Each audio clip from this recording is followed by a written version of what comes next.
Occasionally, another group of people traveled through this region known as Anacatas. They did not appreciate the customs or ways of the Wakatilians.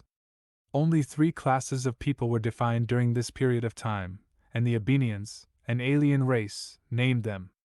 They were the Computans, Anacatas, and the Wakatilians. However, in this part of the country called Sportsman Paradise, one seldom saw a Computans or an Abenian, but the Anacatas and Wakatilians were always in conflict with each other. The Wakatilians believed in one god. Their hair represented their knowledge of their god. For this reason, many didn't cut their hair. Therefore, the Anacatas jokingly called them Nazarites. The Wakatilians being called many names and ridiculed by the Anacatas was a sign of disrespect. Names such as Nazarites, Mestizos, and even Wakatilians. The Wakatilians' beliefs, customs, and people meant more to them than anything worldly, so these names given to them by the Anacatas meant nothing to them because they knew that the cursing of God's people would always turn into blessings. Therefore, these names were used like the term Christians was used, in the early days of Christianity, to curse Sabaoth's people. Still, centuries later, it became a badge of honor, pride, integrity, and dignity because they genuinely believed in Sabaoth, who was their god. However, the Anacatas are considered unclean by the Wakatilians, and the Anacatas thought the Wakatilians' way of life was foolish. Our story starts with this man named Samuel. 5 foot 8 inches tall, weighing in at 175 pounds, with long black locks and a brownish red skin tone, making it seem like he glowed. He was a handsome man with a heart of gold for his people. He was the leader of the Tablita clan in the Natchez tribe, and his wife Martha was the only child of Uar, leader of the Burgoyans clan in the Tunica tribe from the community of Lake Providence, Louisiana.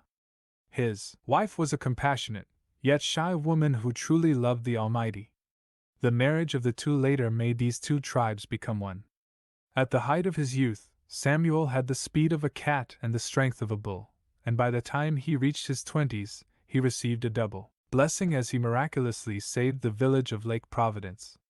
This was also when he met Martha, protecting her from being stampeded by a herd of over 300 wild horses. As the years passed, gathering, taming, and selling those same horses is how he gained his fortune. Hence, another tale that he had the gift of talking to animals. One thing is for sure, he was unlike any man in this part of the region.